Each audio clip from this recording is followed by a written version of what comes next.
How you doing, Matt? Good. How are you? Absolutely fantastic, man. Is it a great day where you are? It's always a great day where I am. If you believe that or not, I don't know. Dude, this collection of music, I mean, this to me is what summer rock is all about. Well, I'm glad you like it. Yeah, no, we were really stoked when we were putting it together. So yeah, no, we like the way it came out. Did it happen one after another, or was this bringing pieces together to make sure that it did, that became this gigantic puzzle? Well, again, our first two albums came along, and then COVID hit. Yeah, kind of shut us down a little bit. So we were all in like the writing mode during that time period. So it was kind of like put together during that period where we were just spending a lot of time writing and throwing ideas back and forth at each other. And then again, what we do is we collaborate. Once we'll get a demo from one of the guys, or myself will put a demo out there, and then they'll collaborate on top of this. So it's kind of like a continuous process that we follow. But yeah, it was over a period of time that the third album was put together. What do you learn from a situation like that when you had all that time available during the COVID lockdown? Because, I mean, going forward, I hope we never have to go through anything like that ever again, but we've got to be able to have the strength and energy as creative people to create open space to do the writing. Yeah, no, it kind of like allowed it to happen that way because of the lockdown. But it's probably more of a flowing process or a quicker process. When we're on the road or if we're playing out, and say we're at sound check, and maybe I'll come up with a riff and I'll throw the riff out there, and the band will hear that and start elaborating off it. And a lot of the writing's done that way also too, but there's two different methods, either, on our own and then making demos and sharing those demos with the other people in the band, or it's just when we're all together, kind of writing spontaneously. Yeah. Speaking of those riffs, my God, it's alive in the song Go. Oh, thank you. Yeah. No, that's a driving riff. I kind of came up with the opening riff on that one, and I kind of just laid it out there for the guys, and they just fed off of it, and it kind of put that one together pretty quickly. I was always a big fan growing up of the riffs, and the reason being is because you'd go to the nearest guitar store and everybody would be in there just practicing their favorite part of a song. And then now to hear that Sam Ash is disappearing, it's like, wait a second, this is going to affect the future of music. Yeah, no, you're absolutely right. Again, I remember in my younger days too, you go to the local music store and you'd be jamming and you'd hear other people jamming too. And you would hear whether they're doing someone else's material, or I was always the guy that was playing his own riffs. So I wasn't really trying to do anybody else. I always wanted to be myself. So I go into the music store and I would jam my own riffs out there and see if I can catch anybody's attention. Oh my God, I can so relate with that, because with our band, that's what we did in high school, and they would never hire us to do a prom or homecoming because we nobody knew our music. And it's like, I don't care. I'm not going to do a cover song. No, you're exactly right. We were kind of along those lines too. Well, at least me and my brother Mark, who've been playing in bands since we were in grade school together, and we would always want to do. We always wanted to strive for doing our own material. And I don't know, I just felt that was the big part of music to me, is to express yourself and express your own style and your own thoughts through music. Yeah. I'll tell you the song that I've got my eye on, only because I really think that some good rock needs to make its way back to top 40 radio stations as well as adult top 40 stations. And that song is Mountain. Yeah. You know what? A little thing about Mountain, that came right at the end. Really? We were. Oh yeah, no, that was. We had some other tracks that we didn't feel, they're good, but I wonder if we can come up with something else. And so Mountain was just like a last ditch thing. We say, hey, let's try this one, because Andy put together a demo on the chorus for that song. And we thought the chorus was very strong. So then we started writing the other parts to the song. And yeah, that was the last one that we recorded for that album. And it was right before, not too long before the release, that we actually finished it up. It's always that one. It's like, I think I got one more in me. Let's just do one more for the heck of it.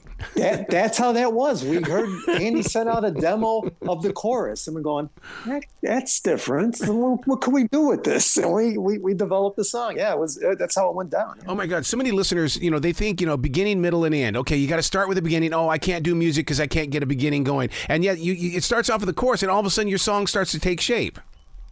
Yeah. No, it's sometimes it works out that way. Now, again, it's not all the time, but in this particular case, yeah, that's how it worked out. It kind of grew as it went along. Do you think that the album cover speaks to the soul, the human soul? Because I would love to have that poster. Of the stop sign or the stoplight? Oh yeah. Yeah, because it says go. It's motivational. It's go. And, and how many times do we tell people that? Don't stop, go. Well, that's the symbolizing with the stoplight or stoplight there. That when it's green, what do? You hit the gas. You go. So do you feel like that you're part of the Calvary in the way that this nation, as well as the music world, is in the digital EDM day, or AI is taking over, but yet you guys have got this great rock that is just standing out? Well, again, we're maybe a little bit more traditional in our approach to rock. And again, it's what we like. Again, there's good stuff out there. Now, is it digitally generated? Is it electronic? Is it AI? I guess there's good in everything that's out there. But again, you got to be true to what you're into, what you feel. And this is how we feel. This is how we like to put our music across. So it just works for us. Arrival of June. This is a highway song.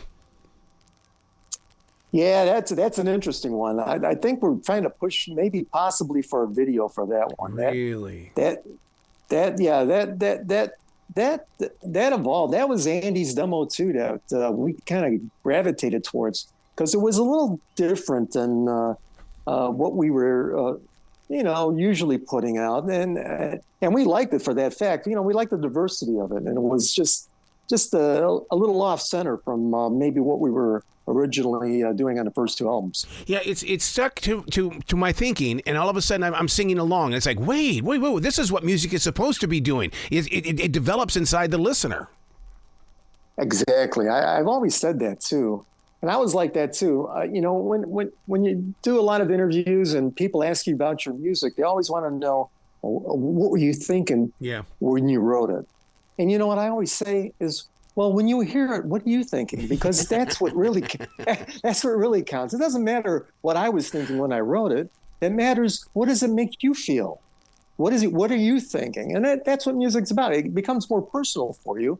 And it's about what you're thinking at that time. So you can make it into anything you want to make it into. Yeah. See, you bring up a really good point in the way that I always want to talk with a listener that where were you at when you first heard it? Did you take a walk and listen to it again through your earbuds? Because I swear that when the environment changes, so does the interpretation of the song. Oh yeah, very much so. I'm like that too. If I hear something interesting, I'm the first guy to pop in the earbuds and go for a walk. I just feed off of that. Yeah, it's cool. Wow. For the song Monster, did that bass beat start things off, or was it part of the original idea before that lead guitar was brought in? No, it was the chug. The chug brought that thing on. Andy came up with that chug, and we just kind of thought, okay, that is cool. So that's how Monster came to be. It's just that chugging, robotic rhythmic sound at the beginning, Yeah. See, that's what I think about this modern day age of music, is the fact that it's almost like the artist has more room to explore. It's not like going into the studio and you've got Mr. Martin over there and the Beatles in the other studio where it's his imagination that's bringing things together. Mm-hmm. And today's bands get to say, no, wait a second, I'm in control. Let's bring our own thoughts into this.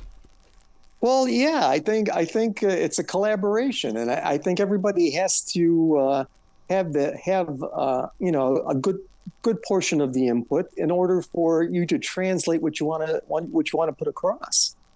Yeah. When it comes to the music from this album, how much of it gets to go to that live stage? Because I think the song You Say would be a great one. Yeah, no, again, we're getting ready for that. We got some shows coming up.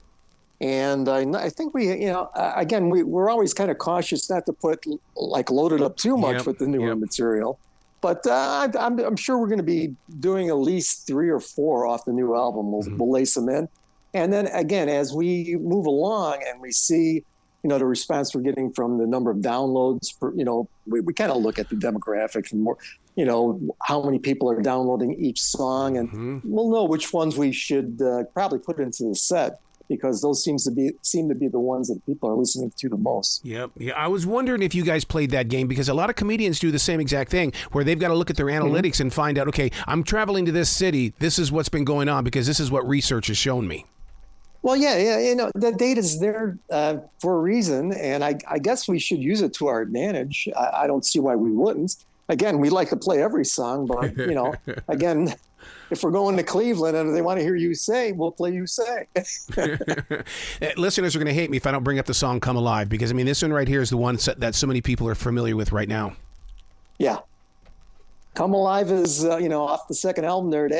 That was, I thought, a real interesting. We did an interesting video, too, with a producer from Italy, in fact. I don't know if you had a chance to see that, but if you get to check that one out. But yeah, that was an interesting song.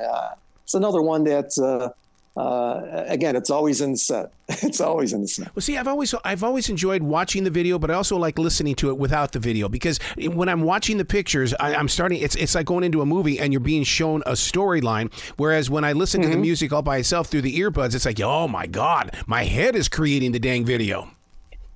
Well, that's what we want. That's what music is about. It's for you to use that sound you're hearing, and then your mind should create whatever you think you want to put into that music. That's what I feel. Yeah. All right, we got to talk about God Save the Queen, because I feel like there's a little bit of punk going on in this. Was there? There's a lot of bit of punk going on. Again, when I was younger, I was totally into it. I was into slamming punk, and in fact, like it or not, it was my idea to put it on. So. No, it's catchy, man, because it's different. That's the thing I like about it. It's got its own little personality. It's like the kid sitting over in the corner going, "Yeah, look at me, look at me." Yeah.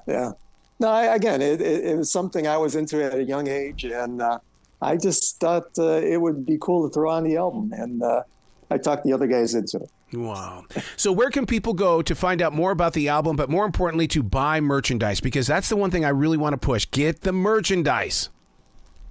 Well, again, you can go to our website, which is theoutfit.rocks, and that will link you to all the different merch sites or anything else you might need.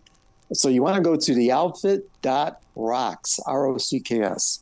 You say you're getting ready to go out on that tour. Are you going to come down to the Carolinas?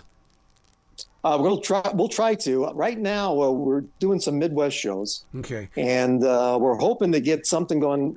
Usually we do a West Coast, East Coast. I'm going to tell you the truth. We've never really gone down south yet. And that's something we're looking to do. So if we can string together a nice little group of shows down south, we definitely will. But the Carolinas would be a great place to play. Yeah, we just had a huge music festival down here with Stevie Nicks and Post Malone and stuff. I'd love to see you guys on that damn live stage. Oh, we'd love to come down there and play for you guys. We'd love it. Again, we like to express our music live also too. Again, we feed off of that. That kind of helps us even create even more.